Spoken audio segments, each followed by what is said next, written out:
Last July, I found out I was pregnant with my third child. Being only 21, I was overwhelmed. I already had two children. One was only two, and one wasn't even one yet. So I felt like having a third child wouldn't even be an option for me. So feeling hopeless and like I didn't really know where to go at that point, I came to the pregnancy center because I had met Nikki when I was pregnant with my second child. And even though Nikki gave me good words of advice and, good support and had a whole support team behind her, I still felt like it was best for me to go to the abortion clinic because I was too overwhelmed and I just couldn't do it. As I was on my way to the clinic to get the procedure done, I just kept thinking about all the emotions just kept running through my head, and I just kept feeling upset, and I was second guessing my decision, wondering if it was worth it, if I was making the right decision. So as I got into the abortion clinic, I was sitting in the waiting room waiting to have my procedure done, and I just remember hearing the suctioning of the vacuums from other abortions being done.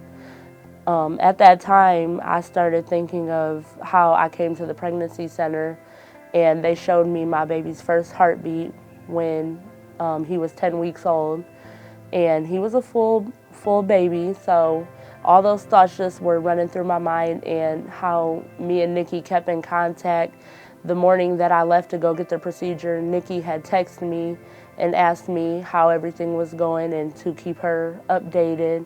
I just kept thinking of all those things, and then I decided that getting the abortion wasn't what I really wanted. So I left the abortion clinic.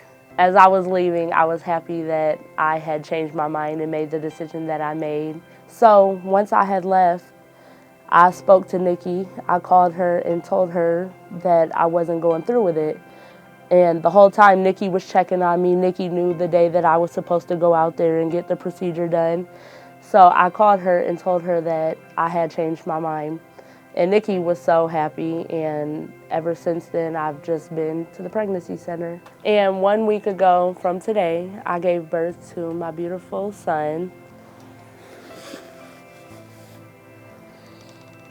His name is Saran, and I'm glad I chose to go through with the pregnancy and not go through with the abortion. It's the best decision I could have ever made. When I was 19, I found myself pregnant. Initially, I was really excited, and then reality set in. I didn't have a college education, and I didn't really have that great of a job, and so I was going to have an abortion. I called my friend, we went. I walk into the abortion room, and they did an ultrasound, and the lady said, "Oh, there it is. It looks like you're having twins, but one of them died, and so this probably isn't going to go well either." So it's kind of like, have an abortion. Then after that, they took me to this other little room. It was like concrete walls, really poorly lit. I wanted to get out, like I was kind of crawling in my skin. And I went about my day. Time went by, and my second appointment to actually have the abortion was coming up. And until that point, I had to save the money for that half of the appointment. And a couple of days before my abortion, my mom came to my work and she said, "I need to borrow money." The amount of money she needed to borrow was the amount of money I needed for my abortion. And I said, "No, I need the money because I am pregnant and I'm having an abortion." I just had tears in my eyes. I felt so ashamed to have to tell her that I was pregnant. And so I told her that I was pregnant and I was going to have the abortion, and that's why I couldn't give her the money. And she said, "You're not going to have the abortion. I'm going to help you." A couple of days later, my mom took me to the pregnancy center of Toledo.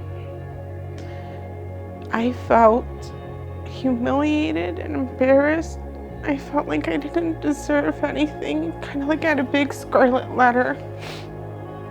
And when I walked into the pregnancy center, Charlotte Morford came up to me. She had this smile that just lit up the room. I can see it right now like it was just yesterday. And she said hi, and she gave me this big hug. And until then, I was just so guarded and jaded, and I just felt myself melt into her. And she said, "We're here to help you." And so I took the test, and they confirmed, and I told her about my experience. And then, Sue Murphy came in, and she started talking to me.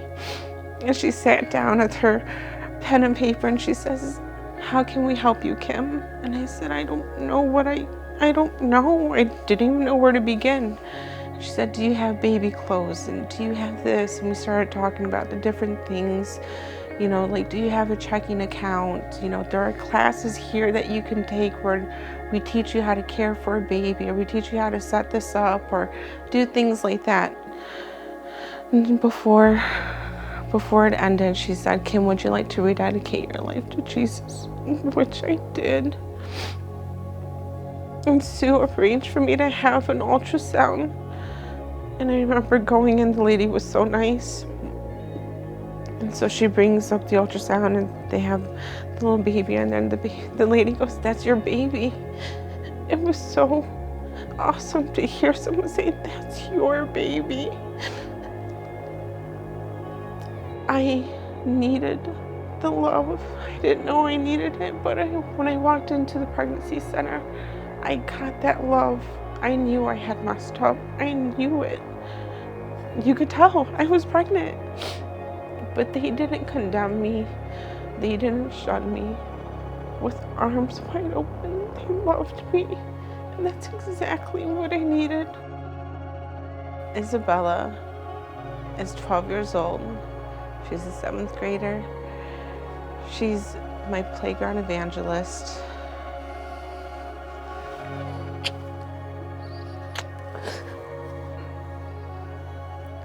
She's the most caring little girl you'll ever meet.